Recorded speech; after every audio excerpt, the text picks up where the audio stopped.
भगवते वासुदेवाय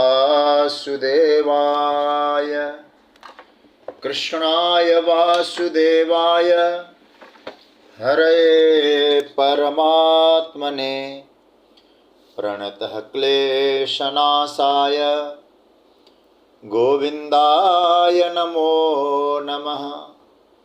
नमः परमहंसास्वादित चरणकमलचिन्मकरन्दाय भक्तजनमानस निवासाय श्रीरामचन्द्राय। वागीशायस्य वदने लक्ष्मीर्यस्य च वक्षसि यस्यास्ते हृदये संवित् तं नृसिंहमहं भजे। गुरुर्ब्रह्मा गुरुर्विष्णुर्गुरुर्देवो महेश्वरः गुरुसाक्षात् परब्रह्म तस्मै श्री गुरवे नमः। भगवत चरण कमलानुरागी सभी आत्मीय प्रिय प्रभु प्रेमी जन, स्वाध्याय परिवार के सभी आदरणीय महानुभाव स्नेहीजन, विज्ञान के माध्यम से श्रीमद् भगवद गीता के स्वाध्याय की यात्रा में जुड़े हुए सभी स्नेहीजनों को मैं प्रणाम करता हूँ, सबको वंदन करता हूँ और गीता स्वाध्याय में सभी का अभिनंदन करता हूँ। भगवान की मंगलमयी कृपा करुणा से हम लोग श्रीमद् भगवद गीता पर चिंतन कर रहे हैं, जिसमें 17वें अध्याय का स्वाध्याय और मनन चल रहा है। और उस स्वाध्याय मनन में हम लोग भगवान की वाणी का स्वाद ले रहे हैं और अर्जुन को निमित्त बना करके नंदनंदन श्याम सुंदर भगवान श्री कृष्ण ने जो आहार, यज्ञ, तप और दान को लेकर के श्रद्धा त्रय की चर्चा करी, सात्विक, राजस और तामस की चर्चा की, उस विषय में गुरुजनों का जूठन प्रसाद लेकर के हम लोग चर्चा कर रहे हैं।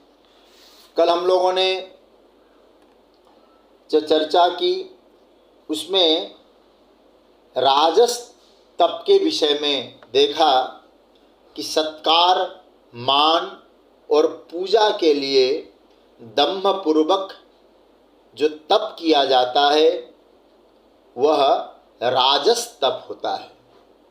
और उस राजस तप का जो परिणाम होता है, उसका जो फल है वो अनिश्चित होता है, और यदि फल मिल भी जाता है तो उसका फल क्षणिक होता है। हम लोगों ने इस विषय में कल चिंतन किया। अब हम लोग आगे बढ़ेंगे। आज तप में एक तप है तामस तप।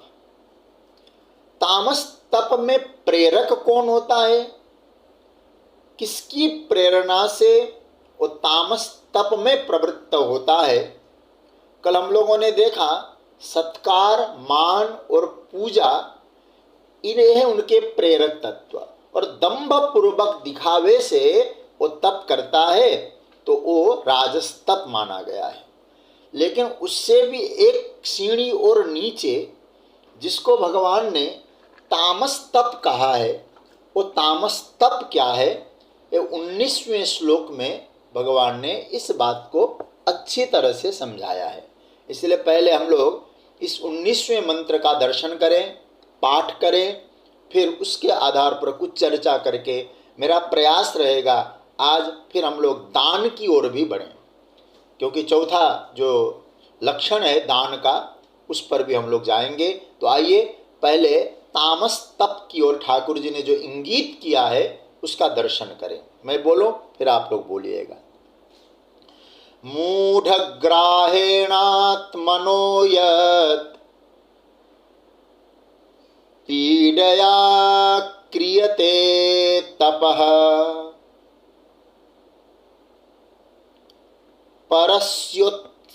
परस्योत्सादनार्थं वा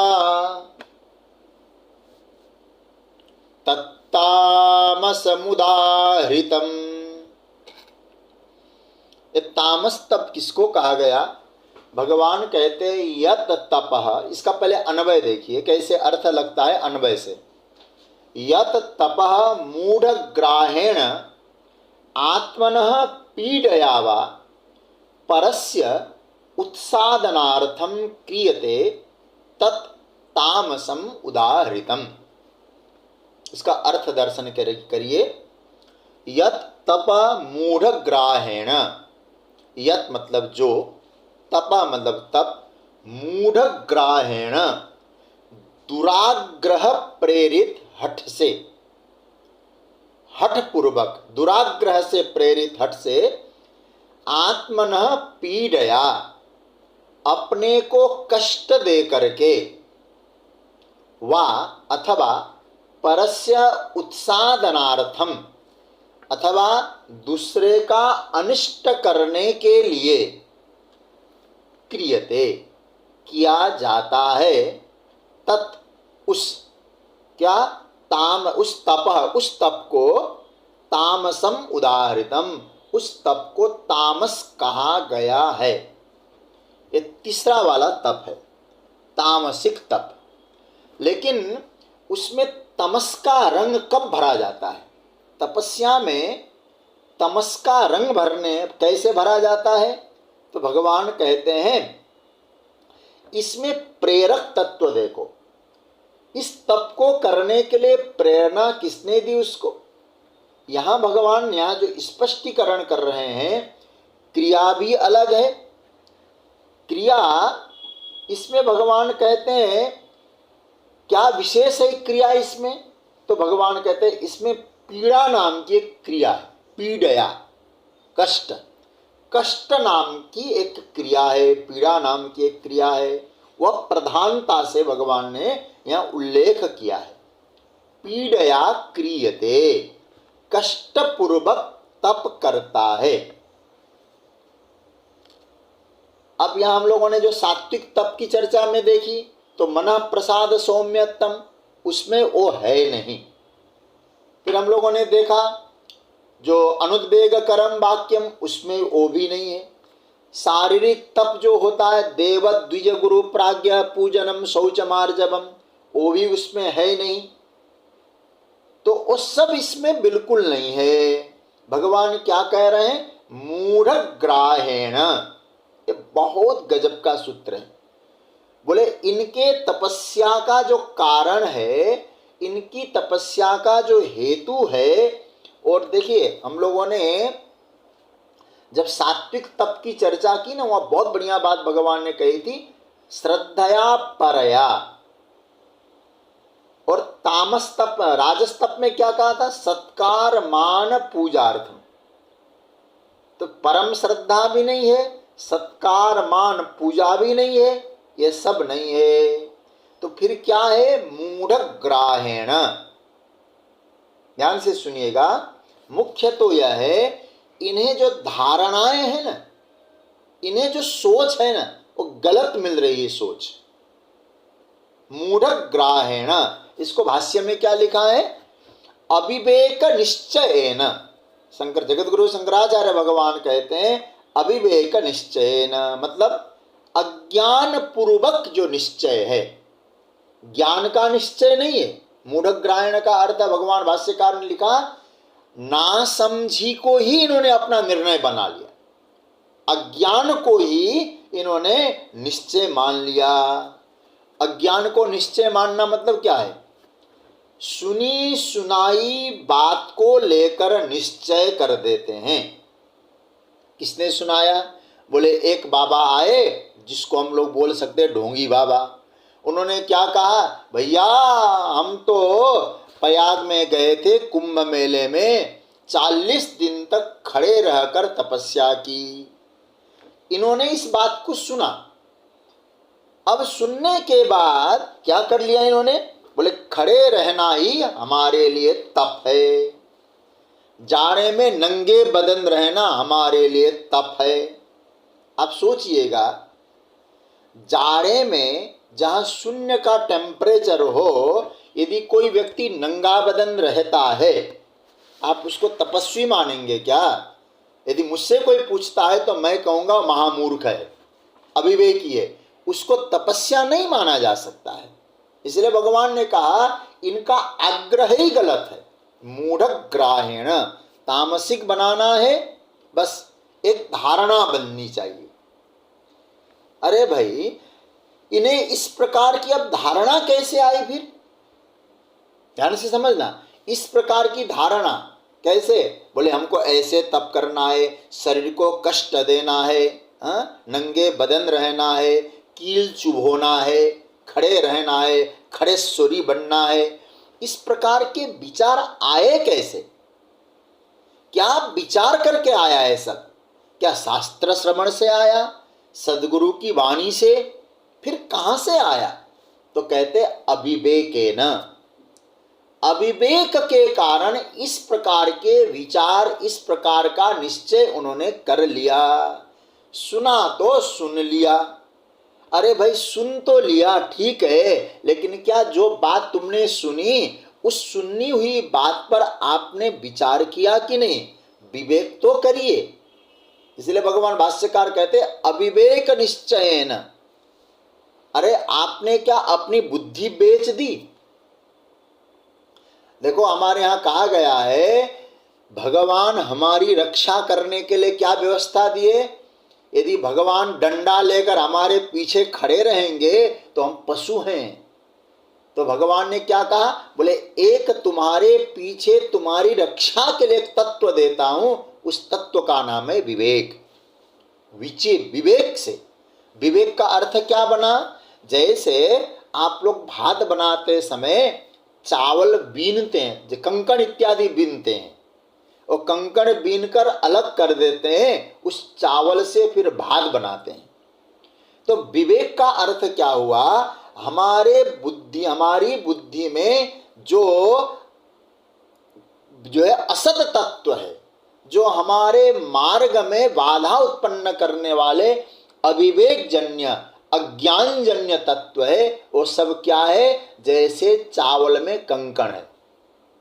तो फिर क्या करना है? पहले उनको हटाओ, उनको हटाना पड़ता है। तो वो जो विवेक है, वो विवेक को इस्तेमाल करो। तो भगवान कहते वो विवेक मैंने तुमको दिया है, और बुद्धि को विवेक के रूप में स्थापित करो, और बुद्धि बेचो नहीं। अरे भाई, सुनने वाली जहां तक बात है ना, बहुत कुछ सुनने को मिलता है। जब श्री सुखदेव जी परीक्षित जी को श्रीमद् भागवत जी की कथा सुनाने के लिए बैठ जाते हैं, तो जब बैठे तो दूसरे ही श्लोक में, क्योंकि पहले स्कंद में तो सुखदेव जी बोले नहीं है, दूसरे स्कंद के प्रारंभ में सुखदेव जी बोलते हैं, और दूसरे स्कंद के पहले अध्याय के दूसरे ही श्लोक में सुखदेव जी ने क्या बढ़िया बात कही। हे परीक्षित, सुनने के लिए संसार में कितनी चीजें हैं। अरे भाई, अन्य बात तो छोड़ दीजिए, शास्त्र भी कितने हैं। अनंत पारम किल शब्द शास्त्रम। सुखदेव जी कहते हैं कि देखो, इतने शास्त्र है, श्रोतव्या दीनि राजेंद्र नृणाम संति सहस्रश, हजारों शास्त्र है। और यदि आपको कहूं, कोई व्यक्ति ये सोचे मैं पूरा जीवन शास्त्र श्रवण में लगाऊंगा, तो उसकी आयु कम पड़ जाए। शास्त्र इतने, फिर क्या सुनना चाहिए? बोले हमारा आत्मकल्याण किस शास्त्र से हो सकता है, हमारे जीवन का कल्याण किससे हो सकता है, वो श्रवण करना चाहिए। बल्कि ये नहीं कि शिवजी में चावल चढ़ाने से आपके नंबर अच्छे आ जाएंगे, ऐसे नहीं। आजकल तो कथा भी ऐसी होने लग गई। तो कहने का अर्थ ये हुआ, आत्म कल्याण बढ़ाने वाले शास्त्र का श्रवण करो। अन्यथा सुनने के लिए तो बहुत है, और सुनकर ही बुद्धि बिगड़ती है। जब हम लोगों ने दूसरे अध्याय का चिंतन किया था, दूसरे अध्याय के 53वें श्लोक में भगवान ने क्या कहा था? श्रुति भी प्रतिपन्नाते यदा स्थास्यति निश्चला। विभिन्न प्रकार के सुने हुए बातों से जब आपकी बुद्धि स्थिर हो जाएगी, क्योंकि अधिक सुनेंगे तो बुद्धि स्थिरता में गड़बड़ हो जाता है। तो आपकी बुद्धि स्थिर हो जाएगी तभी आप योग को प्राप्त कर सकते हैं।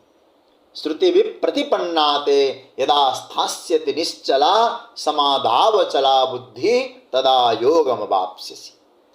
तो भगवान तामस तप की चर्चा में क्या कहते हैं? मूढ़ग्राहेणात्मनो यत्, मूढ़ग्राहेण अविवेक निश्चयेन, अविवेक के कारण ही इनके मन मस्तिष्क में गलत धारणाएं प्रवेश कर गई, बुद्धि में गलत धारणाएं भर गई।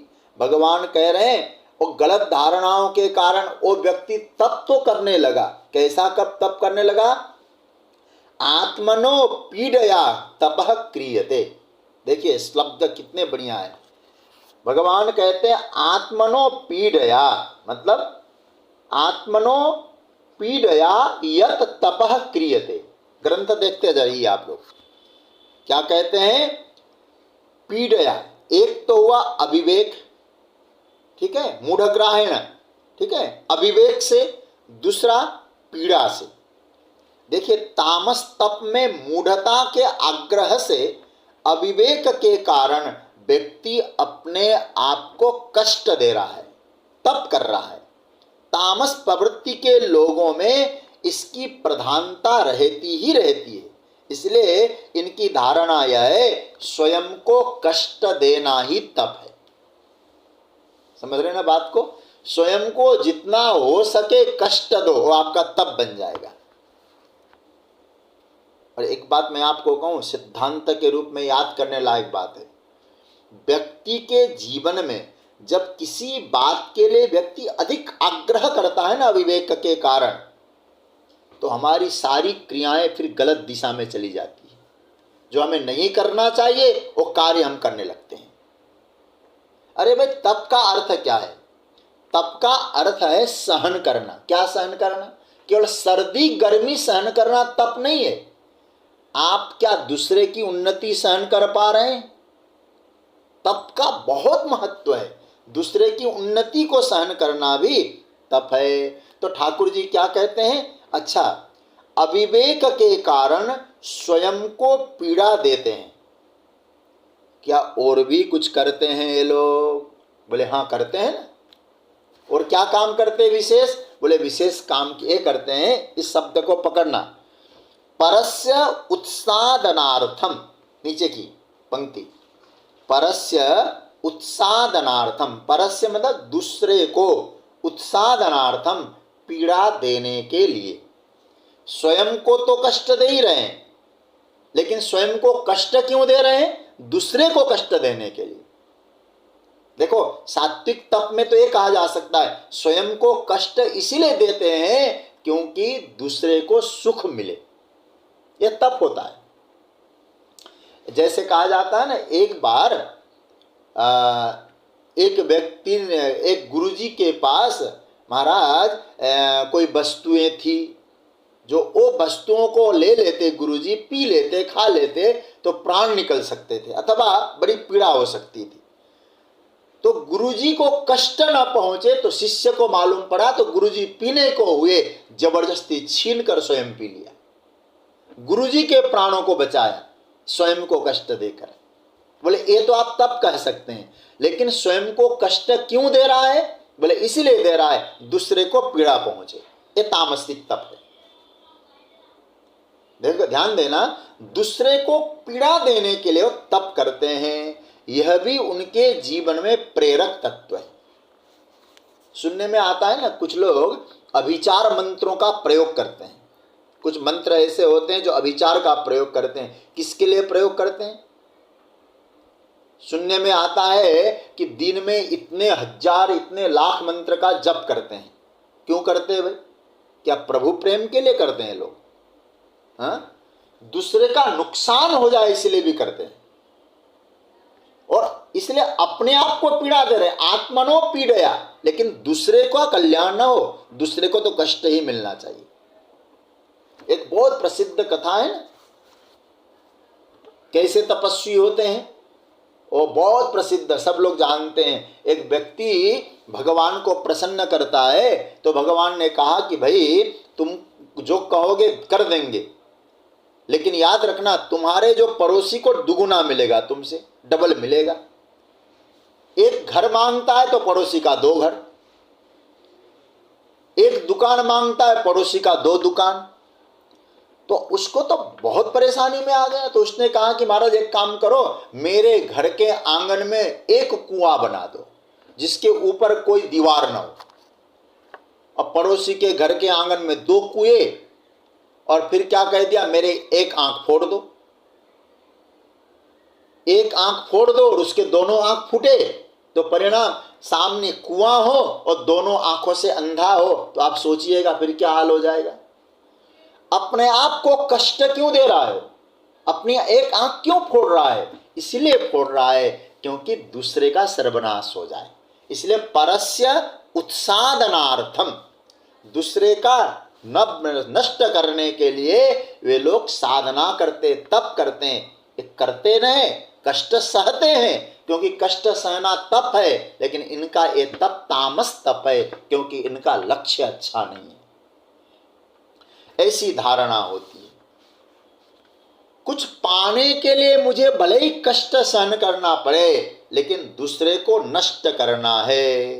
तामस प्रवृत्ति के लोग दूसरे को तकलीफ देने के लिए क्या करते हैं, शारीरिक कष्ट सहन करते हैं, वाचिक कष्ट सहन करते हैं, मानसिक पीड़ा को सहन करते हैं। मनमाने ढंग से उपवास करना, सर्दी गर्मी सहन करना मनमाने ढंग से, ये सब तामस तप है।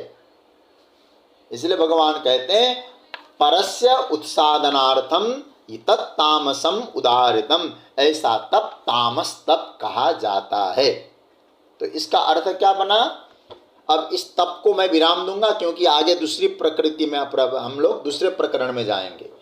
तो यहाँ हम लोगों ने पहले एक बार देख लीजिए तप पर कहाँ से तप की चर्चा चालू हुई इस प्रकरण में। ऐसे तो 5वां और 6ठा भी तप के बारे में मैंने बताया था मंत्र, लेकिन यहाँ जो है तप 14वां, 15वां, 16वां, 17वां, 18वां और 19वां ये तप के विषय में आया। एक बार दृष्टि देख लें गीता को सामने रख करके। तो 13वां मंत्र, 17वें अध्याय का जो 13वां मंत्र है, इसमें भगवान ने 14वां मंत्र तप की चर्चा की और शारीरिक तप की चर्चा की। ये नहीं कहा कि शरीर का यह तप सात्विक तप है। देव द्विज गुरु प्राज्ञ पूजनम, देवताओं का, ब्राह्मणों का, गुरु का और प्राज्ञ का पूजन करना, पवित्रता का ख्याल रखना, सरलता को रखना, ब्रह्मचर्य व्रत का पालन करना, अहिंसा वृत्ति को धारण करना, एक तप शारीरिक तप है। फिर आया उसके बाद वाङ्मय तप।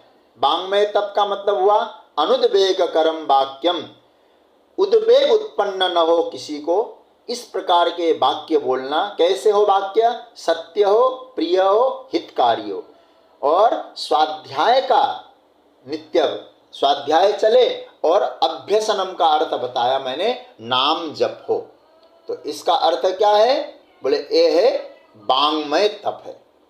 फिर आया मानसिक तप, ये वाणी का तप था। अब मानसिक तप क्या है? मन प्रसाद, मन की प्रसन्नता, सौम्यता, मौनम, मौन व्रत धारण रखना, और आत्मविनिग्रह, मन का निग्रह करना, भाव की संशुद्धि, ये मानस तप है। अब भगवान ने कहा इन्हीं तपों को, मतलब शारीरिक, वाचिक और मानसिक तप को हम लोग सात्विक तप बनाते हैं परम श्रद्धा से। 17वां मंत्र, परम श्रद्धा से, फल की आकांक्षा रहित होकर के और समाहित चित्त से जो किया जाता है वो सात्विक कहलाता है। फिर सत्कार, मान और पूजा के लिए दिखावा पूर्वक जो तप होता है उसको राजस बोला जाता है। इन्हीं तीनों में, शारीरिक, मानसिक और वाचिक में यदि ये लक्षण आ जाते हैं तो उसी को आप तामस भी मान सकते हैं, राजस भी मान सकते हैं। और अभी अभी हम लोगों ने जिसकी चर्चा करी, मूढ़ग्राहेण, मूर्खता, अविवेक, अज्ञान से दूसरे को पीड़ा पहुंचाते हैं, स्वयं को पीड़ा पहुंचाते हैं और दूसरे का अकल्याण चाहते हैं, उसका नाम है तामसिक तप। तो ये जो तप का जो प्रकरण था यहां पूरा होता है। अब आगे भगवान ने कितनी बातें कही थी? 4 चिन्हों को लिया था ठाकुर जी ने, इसलिए 7वां मंत्र है ना आपके पास, आहारस्त्वपि सर्वस्य त्रिविधो भवति प्रियः यज्ञस्तपस्तथा दानम तेषाम भेदमिमं शृणु। आहार, यज्ञ, तप और दान। तो आहार की चर्चा हो चुकी, यज्ञ की चर्चा हम लोगों ने कर लिया, तप की चर्चा को यहाँ विराम दिया। अब आइए चौथा जो विषय ठाकुर जी ने उठाया है उसका नाम है दान। दान प्रकरण में 3 श्लोक आते हैं। दान का प्रकरण 3 श्लोकों का है, 20वां, 21वां और 22वां। 20वें श्लोक में सात्विक दान की चर्चा की, उसके बाद 21वें श्लोक में राजस दान की चर्चा की और 22वें श्लोक में तामस दान की भगवान ने चर्चा की। तामसिक दान किसको कहा जाता है? तो अब हम लोग सबसे पहले दान प्रकरण में सात्विक दान किसको कहा जाता है उस पर चर्चा करेंगे। पहले हम लोग इसका पाठ करते हैं। आइए, दान प्रकरण प्रारंभ होता है और सात्विक दान, मैं बोलूं फिर आप लोग बोलिए। बहुत ही प्यारा मंत्र है। दातव्यमिति यद्दानम दीयते नुपकारिणे देशे काले च पात्रे च तद्दानं सात्विकं स्मृतम्। बड़ा प्यारा मंत्र है, बहुत विचार करने जैसा मंत्र है। इसका पहले अन्वय का दर्शन करें। दातव्यम इति यद्दानं देशे च काले च पात्रे अनुपकारिणे दीयते तत् दानम सात्विकम स्मृतम।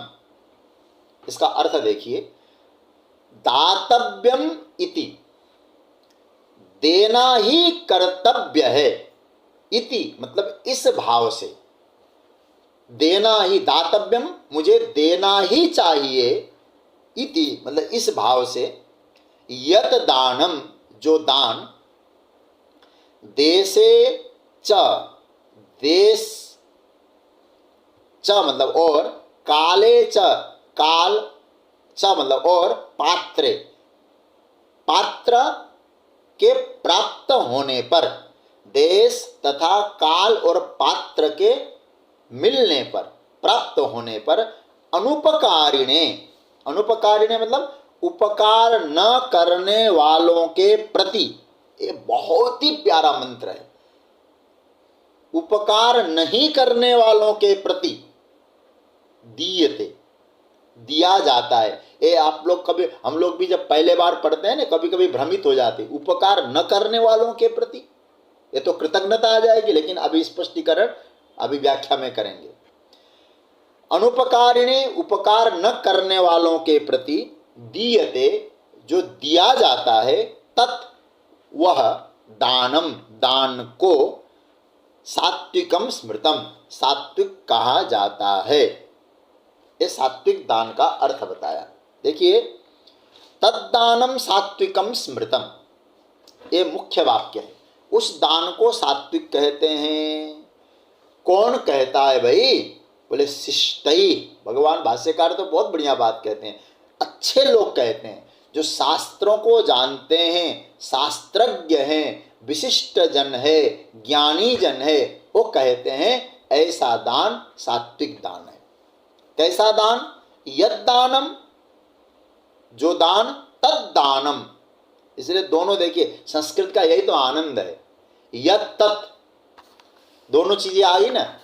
देखिए यहाँ श्लोक में, दातव्यम इति यद्दानम, यद्दानम उस दान को क्या कहते हैं? दीयते नुपकारिणे देशे तद्दानम, यद्दानम तद्दानम, उस दान को जो इस प्रकार से दिया जाता है, उस दान को क्या कहा जाता है? सात्विक दान कहा जाता है। अच्छा भाई, कैसा दान? यह ध्यान देने जैसा है। दान का जो मूल क्रिया है ना, यह देना। दीयते, दिया जाता है। कम दीयते, किसको दिया जाता है भाई? कथम दीयते, क्यों दिया जाता है? ये सब प्रश्न खोजना पड़ेगा, इनका उत्तर खोजना पड़ेगा। इन प्रश्नों का क्या क्या है प्रश्न, पहले बनाइएगा। इस श्लोक के आधार पे कुछ प्रश्न तैयार करें। क्या क्या प्रश्न तैयार करें? पहला प्रश्न तैयार करें, दान का प्रेरक कौन है? दान की प्रेरणा देने वाला तत्व क्या है जिससे हम दान को सात्विक बना सकते हैं? दूसरा, वो दान किसको दिया जा रहा है? या मैं चाहता हूं ये नोट कर लें आप लोग। पहला क्या बताया मैंने? दान का प्रेरक कौन है, फर्स्ट। सेकेंड में, किसको दिया जा रहा है? थर्ड, कौन देने वाला है? फोर्थ, क्यों दिया जाता है? एक विचार करना। तो प्रेरक कौन है, किसको दिया जाता है, कौन देता है और क्यों देता है, ये विचार करके इन प्रश्नों का उत्तर खोजना पड़ेगा, तब सात्विक बनेगा। पहली बात तो ये कौन देता है दान? यद दीयते, जो दिया जाता है। कौन देता है? तो सीधी सी बात है, ये तो सामान्य अर्थ बनेगा, दानी दान देता है। प्रेरक तत्व मतलब दानी ही दान देता है, देने वाला। उसकी बुद्धि में यह धारणा स्थिर है कि दातव्यम, उसकी प्रेरक तत्व है दातव्यम। दातव्यम का अर्थ क्या बना? दातव्यम का अर्थ बनता है मुझे देना ही चाहिए, देना मेरा कर्तव्य है। याद रखना, यहां दातव्यम शब्द पर किसी को जरूरत होगी तब मैं दूंगा, इस धारणा से बचिए। ऐसा नहीं हो सकता, उसको जरूरत होगी तब मैं, अरे देना आपको जरूरत है, मैं देना चाहता हूं, ये मुझे देने की जरूरत है। किसी को जरूरत हो मैं नहीं, मेरा देना स्वभाव बन जाए, द्रव्य दोष का निवारण हो जाएगा, ये दान से ही संभव है।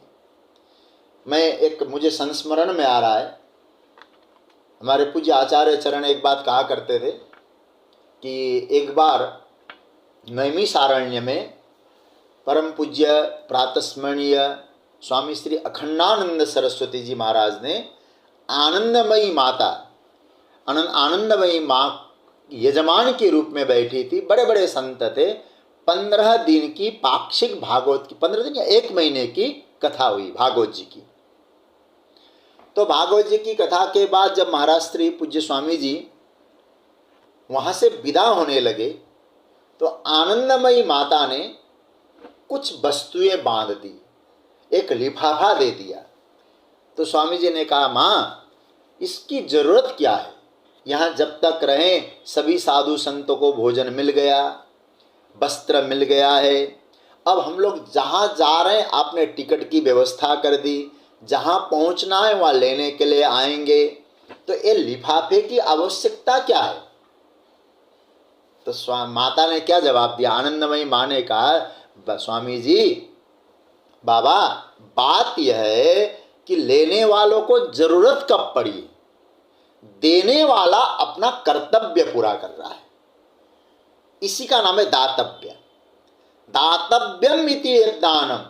सात्विक दान बनाना चाहते हो तो आप ये उम्मीद करो कि भैया उसको जरूरत होगी तब मैं दूंगा, ये आपका दान नहीं कहलाएगा। दान देना आपका कर्तव्य बने, ध्यान देने जैसी बात है। दातव्यम, मुझे देना ही है। एक बात ध्यान देना, देने से व्यक्ति उऋण होता है। कैसे होता है? यानी आप चिंतन करो, आप दोगे तो क्या आप उऋण हो पाओगे? समाज से मुझे कितना मिला, समाज ने मुझे कितना दिया, कहां से मिला हमें सब? आज तक जो हमारे पास एकत्रित है धन, हम तो नग्न आए थे, इतना सब कुछ मिला, कहाँ से मिला? समाज ने ही तो दिया। और मैं कई बार करता हूँ, और मैंने शायद गीता के सत्संग में भी बोला होगा, यदि कहीं मिट्टी का ढेर लगा है तो कहीं गड्ढा बना ही होगा। क्या हम उस गड्ढे को भरने का प्रयास नहीं करते? करना चाहिए। बोले इसी का नाम है दातव्यम, मुझे देना चाहिए, एक गड्ढा भरना है मुझे। याद रखिएगा, दान में और उपकार में अंतर है। भगवान यहाँ उपकार की बात नहीं करेंगे। अभी तो अनुपकारिणे शब्द का प्रयोग तो भगवान ने आगे कहा है इसी श्लोक में। क्या कहते हैं? अनुपकारिणे, दीयते अनुपकारिणे। उपकारी का भगवान बिल्कुल प्रयोग नहीं करते। अनुपकारी, अनुपकारी का अर्थ क्या हुआ? देखो भाई, दान में और उपकार में अंतर को समझना पहले। उपकार किसको कहते हैं और दान किसको कहते हैं, इसको बहुत विचार पूर्वक आप लोग सोच लीजिएगा, विचार कर लीजिएगा। देखिए, उपकार तो जिसका किया जाता है ना, उस उपकार जिस पर हो रहा है उसके प्रति आपकी दीन बुद्धि है। दीन बुद्धि है, समझ रहे हैं ना आप लोग क्या मैं कह रहा हूं? आप जिसका उपकार करते हो उसमें आपकी कैसी बुद्धि है? बेचारा जरूरत है, इसको बेचारा है, दीन है, कमजोर है, उसको जरूरत पड़ रही है, इसलिए मैं उसको दे रहा हूं। मैं जो उस पर उपकार कर रहा हूं, फिर देने वाला कौन हो गया? तो मैं हो गया समर्थ, मैं लायक हूं, मेरे पास है, मैं योग्य हूं, इसलिए मैं दे रहा हूं। इसका नाम है उपकार। लेने वाला आपकी दृष्टि में कमजोर है और आप सामर्थ्यवान हैं। मैं सामर्थ्यवान हूं, इसलिए मेरा कर्तव्य है मैं उसकी सहायता करूं। मैं कहूं उपकार के बारे में एक परिभाषा बनाता हूं, चलो इसको नोट कर लीजिएगा। उपकार किसको कहते हैं? मतलब अपने को समर्थ की अनुभूति और दूसरे में दीनता की प्रतीति। स्वयं में समर्थ की अनुभूति और दूसरे में दीनता की प्रतीति, ये जब होती है तो समझ लेना उस व्यक्ति जब आगे बढ़ता है सहायता करने के लिए, उसको कहते उपकार। स्वयं में सामर्थ्य की अनुभूति, दूसरे में हीनता की प्रतीति, इस प्रकार का विचार रख करके जब व्यक्ति आगे बढ़ता है हम लोग उसको कहते उपकार। इसलिए कार करता है, उपकार मुख्य कार नहीं है वो। हाँ? जैसे प्रधानमंत्री, उप प्रधानमंत्री, राष्ट्रपति, उपराष्ट्रपति, मुख्य कार नहीं है, वो उपकार है, मुख्य नहीं है। क्योंकि आपने उसको उपकार उसके ऊपर कर रहे हैं ना, इसका मतलब आप अपने आप को बड़ा मान कर रहे हैं, बड़ा मान रहे हैं, तो मुख्यता देने वाले की बनी, लेने वाले की नहीं बनी है। इसलिए दान में और उपकार में अंतर है। उपकार में देने वाला मुख्य है, बड़ा है, लेने वाला छोटा है। और दान में अभी आप सुनेंगे, दान में लेने वाला बड़ा होता है, देने वाला छोटा होता है। ये इसका नाम है दान। मतलब सच्ची बात तो मैं आपसे कहूं, स्वावलंबी बनाने का तरीका कुछ निकाला जाए, उसको भी श्रेष्ठ बनाया जाए। हाँ? अब किसान का खेत सूख रहा है तो आप पानी की व्यवस्था करें, सिंचाई की व्यवस्था करें, सिंचित कर दें, और एक एक किसान को जाकर आप 100-100, 200-200, 500-500 रुपया दे दें, तो देने से कुछ होने वाला नहीं है। हाँ? तो उपकार का यह अर्थ है कि हम, मेरी मुख्यता है, उसकी नहीं है। मैं जब पढ़ता हूँ, लोगों से सुनता हूँ, देवघर के पास परम पूज्य स्वामी श्री सत्यानंद जी महाराज, जब उनका पावन शरीर मौजूद था, उन्होंने क्या काम किया वहाँ? आदिवासी लोगों को बुला करके जो सिलाई जानते थे उनको सिलाई का काम करवाया। जो खेत में अच्छा काम कर सकते थे उनके लिए ट्रैक्टर की व्यवस्था कर दी, जो रिक्शा चला सकते थे उनको रिक्शा दे दिया। मुंगेर से जब वहां गए, वो मैं उस पर चर्चा नहीं करूंगा, लेकिन स्वामी जी ने उनको स्वावलंबी बनाया। ये उपकार नहीं है, ये दान है। दान किसको कहा जाता है? देखो, उपकार कहने का मतलब है देने वाला बड़ा है और लेने वाला छोटा है, और दान का मतलब है स्वयं को ऋणी होने की भावना। मैं स्वयं ऋणी हूं, इसलिए मैं कुछ अंश समर्पित कर रहा हूं। मैंने जैसे इसको व्यापक रूप से देखा जाए, दानम का सात्विक दान की बात कहूं, इसलिए दातव्य, इसी पर मैं चर्चा कर रहा हूं। मैंने राष्ट्र से लिया है, मैंने सरकार से लिया है, सरकारी स्कूल में मैं पढ़ा हूं, और क्या सोचिएगा, मैं जो फीस देता हूं उस फीस से क्या कॉलेजों का निर्माण हो सकता है? बड़े बड़े कॉलेजों में क्या प्रोफेसरों की तनख्वाह मेरे फीस से संभव है? सरकारी कॉलेज में नहीं, हाँ, नहीं संभव है। क्या गवर्नमेंट अस्पताल बन सकते हैं? नहीं हो सकता है। लेकिन होता यह है, पूरा मत मानना, 10 रुपए का फीस क्या बढ़ जाता है, लोग आंदोलन पर उतारू हो जाते हैं। भारत तेरे टुकड़े होंगे, ये टुकड़े टुकड़े गैंग आ जाते हैं वहां। आप सोचना इन विषयों में। अरे प्राइवेट में पढ़ाना हो ना तो क्या कितना खर्चा होता है, लाखों का खर्चा हम खत्म कर देते हैं। यहां एक दिल्ली में एक यूनिवर्सिटी है महाराज, एक तरह से फ्री, थोड़ा बहुत फीस लगता है, उसमें भी 10 रुपया बढ़ने पर आंदोलन चालू होता है। और बोलते क्या है, नारा लगाते हैं, भारत तेरे टुकड़े होंगे, क्या चाहते हो, बोले आजादी। ऐसे ऐसे लोग हैं। शिक्षा तो कहने का मतलब है डबल स्टैंडर्ड की हमारी प्रजा हो गई है। मेरे लिए इतना किया है इस राष्ट्र ने, मैंने राष्ट्र के लिए क्या दिया। अभी मेरी कथा थी दिल्ली में, कमला नगर में। मेरे दिल्ली के भी काफ़ी प्रेमी जुड़े हुए हैं। मैं वॉकिंग के लिए निकलता था सुबह, तो कुछ प्रेमी लोग भी साथ में होते थे।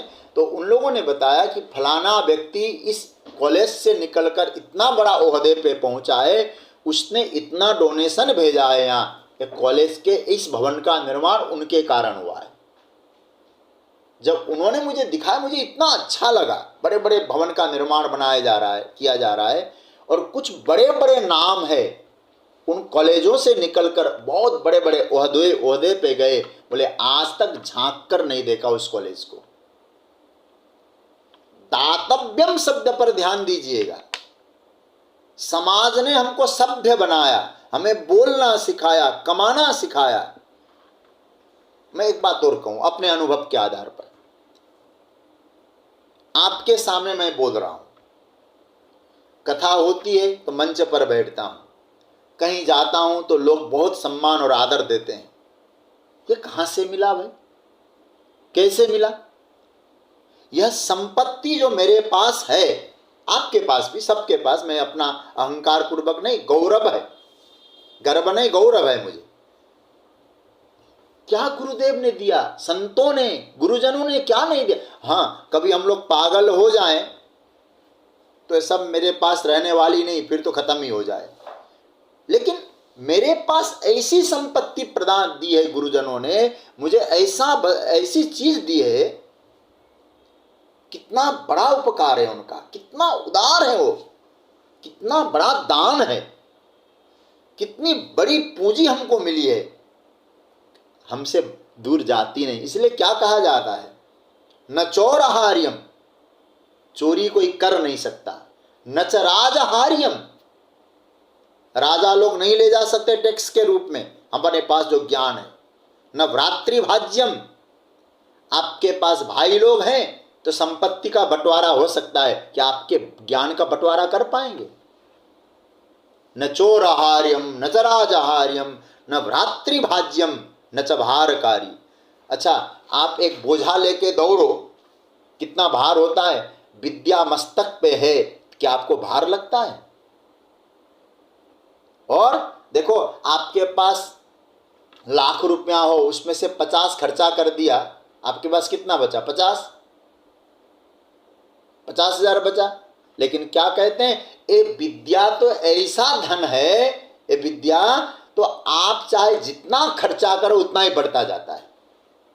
न चोराहार्यम न च राजहार्यम न भ्रातृभाज्यम न च भारकारी व्यये कृते वर्धत एव नित्यम विद्या धनम सर्वधन प्रधानम। सभी धनों में प्रधान इसी धन की है महिमा। उसी विद्या के बदले में सब कुछ होता है।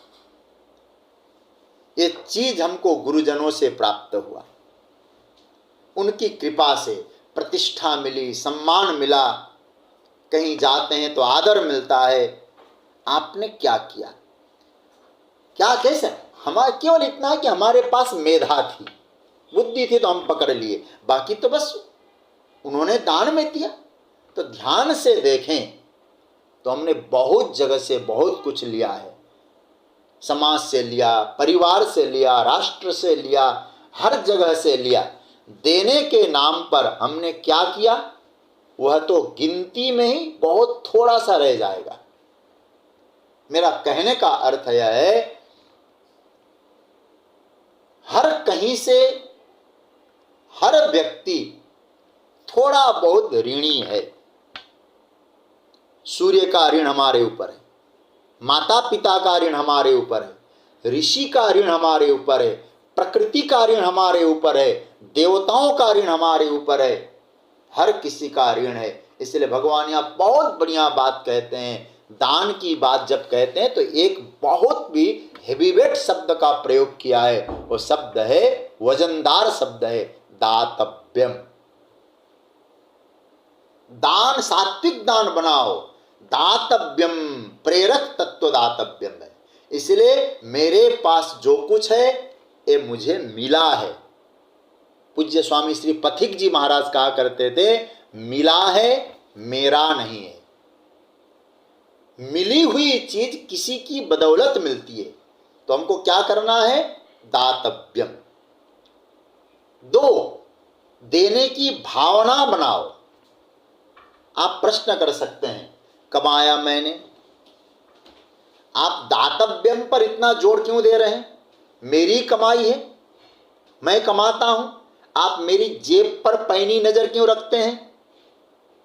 आप सोचिएगा, क्या सभ्य समाज के लिए स्कूल नहीं चाहिए, हॉस्पिटल नहीं चाहिए, पुस्तकालय नहीं चाहिए? कैसे बनेगा? हाँ, एक बात मैं जरूर कहूंगा इस विषय में, सामर्थ्य है तो अपने सामर्थ्य के अनुसार सेवा करो। एक हमारे महात्मा लोग एक कथा सुनाते हैं, हमारे पूज्य आचार्य चरण भी इस कथा को सुनाया करते थे, आपने भी कभी सुनी होगी, कहीं कहीं प्रमाण के रूप में शास्त्र में मुझे नहीं मिला, इसलिए इस ग्रंथ में लिखा है, मैं नहीं बोल रहा हूं। वो कथा आती है ना कि भगवान राम जब लंका जाने की तैयारी कर रहे थे तो सेतु बंधन हो रहा था। बानर बहुत बड़ी बड़ी शिलाएं लाते थे, रखते थे, राम नाम अंकित करते थे, सेतु का निर्माण होता था। तो एक गिलहरी सोचती है कि ये तो हम कर नहीं सकते शिला लाने की। बोले क्या करें? बोले वहाँ जो पत्थर बिछाया जाता था, वो जाती थी, पहले जल में थोड़ी देर नहा लेती थी, भिगो देती थी अपने शरीर को, फिर रेत में लेट जाती थी और वहाँ जहाँ पत्थर रखा है वहाँ जा कर के अपना शरीर को जरा वो करती थी तो रेत गिर जाता था। तो भगवान ने देखा, तो भगवान ने उसको अपने पास लेकर बाएं हाथ में रखा और दाहिने हाथ से उसके ऊपर चिन्ह बना दिया। आज भी गिलहरी के ऊपर वो चिन्ह दिखाई देते हैं। तो भगवान ने पूछा, तुम क्या कर रहे हो, गिलहरी क्या कर रही हो? तो उसने, गिलहरी ने जवाब दिया, आपके लिए बड़े बड़े सामर्थ्य लोग काम करते, समर्थवान शिला लाते हैं, पत्थर लाते हैं, लेकिन हमारे पास कुछ विशेष चीज़ नहीं है, तो मेरे पास तो केवल आप जब जाएंगे तो आपके पैरों में कंकड़ न चुभे, इसलिए रेत बिछा रही हूँ। अब समुद्र में सेतु बन रहा है, गिलहरी कितनी रेत बिछाएगी, लेकिन अपने सामर्थ्य से सेवा कर रही है। मेरा कहने का तात्पर्य है कि दान का मतलब सामर्थ्य के अनुसार करो, लेकिन दातव्यम का ख्याल रखो। मुझे देना है, मुझे सेवा करनी है। दातव्यम वाली जो वृत्ति है ना, ठाकुर जी कहते हैं ये जागृत रहना चाहिए अपने दान को। यदि आप सात्विक बनाते हैं तो केवल लेना ही है, ये वृत्ति गलत है। इसलिए दान का जब प्रकरण प्रारंभ हुआ, भगवान कहते हैं दातव्यम। जब देखो, हम लोग कई लोग ऐसे लोग होते हैं महाराज, क्या बोलते हैं, मेरे लिए क्या किया माता पिता ने। अरे भाई, तुझे जन्म दिया, इतना बड़ा किया, इतने सामर्थ्यवान बने, ये माता पिता की कृपा है। मेरे लिए माता पिता ने क्या किया, मेरे लिए सरकार ने क्या किया, परिवार ने क्या किया, समाज ने क्या किया। स्वयं से भी तो कभी प्रश्न करो, तुमने इनके लिए क्या किया। यह न हो कि मेरा जो अवतार हुआ है, मेरा जो जन्म हुआ है, केवल लेने के लिए है, ऐसा कभी न सोचें। तो भगवान यहां पहली नस पर हाथ रखते हैं। क्या कहा प्रभु ने, दातव्यम। अच्छा, देने का मतलब क्या है, हम ऋणी बने रहेंगे। उपकार में क्या था, हम सामर्थ्य बने रहेंगे, ऋणी वो होगा मैं जिसको दे रहा हूं। और दान का मतलब जिसने लिया है, मेरे ऊपर कृपा की है, हम ऋणी सदा बने रहेंगे। जिस स्कूल में हमने पढ़ा, जिस गुरुकुल में हमने पढ़ा, उसके लिए मैंने क्या किया, ये विचार करना चाहिए। दातव्यम, इस भावना को रख करके अर्जुन दीयते, देता है। मुझे देना ही है, देना मेरा स्वभाव है, देना मेरा कर्तव्य है, इस भावना से वो देता है। क्या देता है, भगवान कहते यद दानम दीयते, जो दान दिया जाता है। अच्छा, किसको देता है भाई, देखो, एक हुआ प्रेरक तत्व, ठीक है। अब हुआ पात्र, ध्यान देना यहां, किस पात्र में देता है, किसको देता है, उससे तय होगा कि दान सात्विक हुआ कि नहीं हुआ।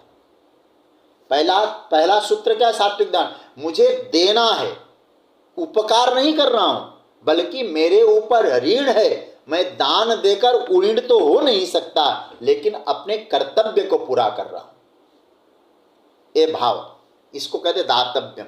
अच्छा भाई, पात्र कौन है, भगवान कहते अनुपकारिणे दीयते, ये शब्द ध्यान देना। इसलिए मैंने कहा ना, उपकार और दान का अर्थ, इसलिए आपके सामने बताया। भगवान कहते अनुपकारिणे दीयते। अनुपकारिणे दीयते का अर्थ क्या है, ऐसे को दान देता है जिसको देने के बदले में मेरा भी उपकार होगा, इस तरह की सोच उसकी नहीं है। समझ रहे हैं ना, मैं दान उसको दे रहा हूं, जो दान मैं दे रहा हूं और देने के बदले मेरा भी उपकार हो रहा है, ऐसा उसका विचार नहीं है। अभी तो मैं दे रहा हूं, कभी मौका लगेगा तो वापस ये व्यक्ति जरूर करेगा, मुझे देगा। यह जो वृत्ति है, यह वृत्ति उसके विचारों से जुड़ी नहीं है। इसलिए भाष्यकार ने बहुत बढ़िया बात कही है, विचार करने लायक है। दो बातें कही इसमें, क्या कहते हैं, पहला दिया है दान किसको देना चाहिए, जगतगुरु शंकराचार्य भगवान कहते हैं असमर्थाय।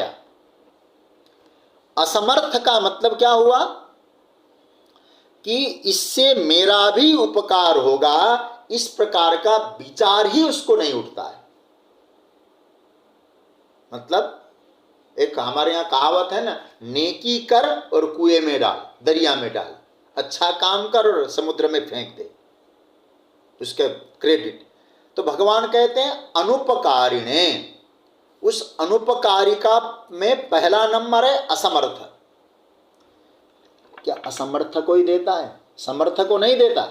सूर्य समर्थ है, सूर्य ने हमको प्रकाश दिया, सूर्य को जल देना ये दान है, ठीक है। परस्परम भावयन्ता श्रेयः परम अवाप्स्यत, तीसरे अध्याय में भगवान ने कहा। लेकिन सूर्य तो समर्थ है, तो सूर्य को देता है, तो फिर क्या है, बोले ये दान नहीं हुआ, बोले नहीं, सूर्य को देना भी दान है, लेकिन क्या है उसमें क्या भावना आनी चाहिए? तो कहते हैं कि समर्थाय अपि निरपेक्षम देयम। आहा हा हा हा, ये है भाष्य का कमाल।